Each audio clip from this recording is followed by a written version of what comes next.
El conflicto de los siglos, capítulo 12, la reforma en Francia, octava parte. La causa protestante se veía entonces rodeada de grandes peligros. Los anatemas del Papa tronaban contra Ginebra, y poderosas naciones amenazaban destruirla. ¿Cómo iba tan pequeña ciudad a resistir a la poderosa jerarquía que tan a menudo había sometido a reyes y emperadores? ¿Cómo podría vencer los ejércitos de los grandes capitanes del siglo? En toda la cristiandad se veía amenazado el protestantismo por formidables enemigos. Pasados los primeros triunfos de la Reforma, Roma reunió nuevas fuerzas con la esperanza de acabar con ella. Entonces fue cuando nació la orden de los jesuitas, que iba a ser el más cruel, el menos escrupuloso y el más formidable de todos los campeones del papado.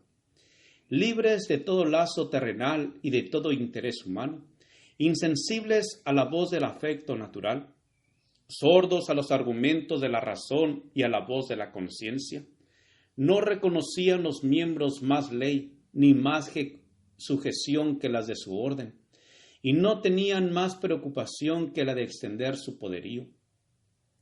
El Evangelio de Cristo había capacitado a sus adherentes para arrostrar los peligros y soportar los padecimientos sin desmayar por el frío, el hambre, el trabajo o la miseria, y para sostener con denuedo el estandarte de la verdad frente al potro, al calabozo y a la hoguera. Para combatir contra estas fuerzas, el jesuitismo inspiraba a sus adeptos en fanatismo tal que los habilitaba para soportar peligros similares y oponer al poder de la verdad todas las armas del engaño. Para ellos, ningún crimen era demasiado grande, ninguna mentira demasiado vil, ningún disfraz demasiado difícil de llevar. Ligados por votos de pobreza y de humildad perpetuas, estudiaban el arte de adueñarse de la riqueza y del poder para consagrarlos a la destrucción del protestantismo y al restablecimiento de la supremacía papal.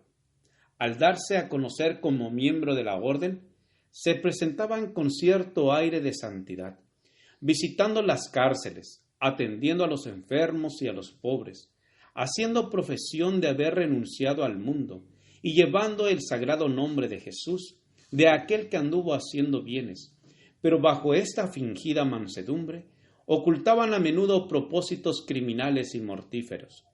Era un principio fundamental de la orden que el fin justifica los medios. Según dicho principio, la mentira, el robo, el perjurio y el asesinato no solo eran perdonables, sino dignos de ser recomendados, siempre que sirvieran los intereses de la Iglesia. Con muy diversos disfraces se introducían los jesuitas en los puestos del Estado, elevándose hasta la categoría de consejeros de los reyes y dirigiendo la política de las naciones. Se hacían criados para convertirse en espías de sus señores. Establecían colegios para los hijos de príncipes y nobles, y escuelas para los del pueblo, y los hijos de padres protestantes eran inducidos a observar los ritos romanistas. Toda la pompa exterior desplegada en el culto de la Iglesia romana se aplicaba a confundir la mente y a ofuscar y embaucar la imaginación, para que los hijos traicionaran aquella libertad por la cual sus padres habrían trabajado y derramado su sangre. Los jesuitas se esparcieron rápidamente por toda Europa, y doquiera iban lograban reavivar el papismo. Para otorgarles más poder, se expidió una bula que restablecía la Inquisición.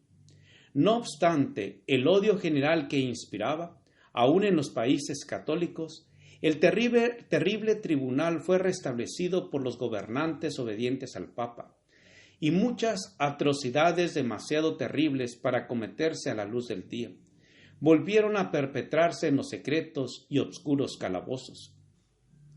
En muchos países, miles y miles de representantes de la flor y nata de la nación, de los más puros y nobles, de los más inteligentes y cultos, de los pastores más piadosos y abnegados, de los ciudadanos más patriotas e industriosos, de los más brillantes literatos, de los artistas de más talento y de los artesanos más expertos, fueron asesinados o se vieron obligados a huir a otras tierras. Estos eran los medios de que se valía Roma para apagar la luz de la Reforma, para privar de la Biblia a los hombres y restaurar la ignorancia y la superstición de la Edad Media.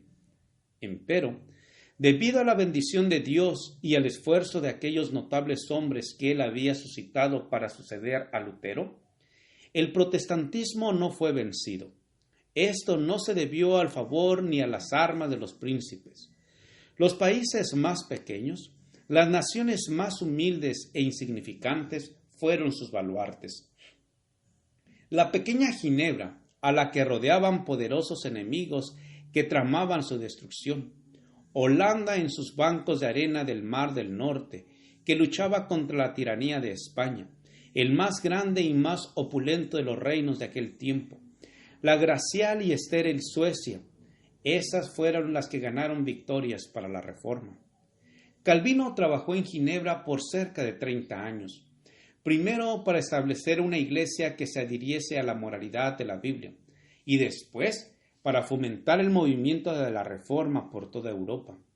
Su carrera como caudillo público no fue inmaculada, ni sus doctrinas estuvieron exentas de error, pero así y todo fue el instrumento que sirvió para dar a conocer verdades especialmente importantes en su época y para mantener los principios del protestantismo, defendiéndolos contra la ola creciente del papismo, así como para instituir en las iglesias reformadas la sencillez y la pureza de vida en lugar de la corrupción y el orgullo fomentados por las enseñanzas del romanismo. De Ginebra salían publicaciones y maestros que esparcían las doctrinas reformadas, y a ella acudían los perseguidos de todas partes en busca de instrucción, de consejo y de aliento. La ciudad de Calvino se convirtió en refugio para los reformadores en toda la Europa occidental. Eran objetos de persecución. Huyendo de las tremendas tempestades que siguieron desencadenándose por varios siglos, los fugitivos llegaban a las puertas de Ginebra, desfallecientes de hambre, heridos, expulsados de sus hogares, separados de los suyos. Eran recibidos con amor y se les cuidaba con ternura. Y hallando allí un hogar, eran una bendición para aquella su ciudad adoptiva, por su talento, su sabiduría y su piedad. Muchos de los que se refugiaron allí regresaron a sus propias tierras para combatir la tiranía de Roma.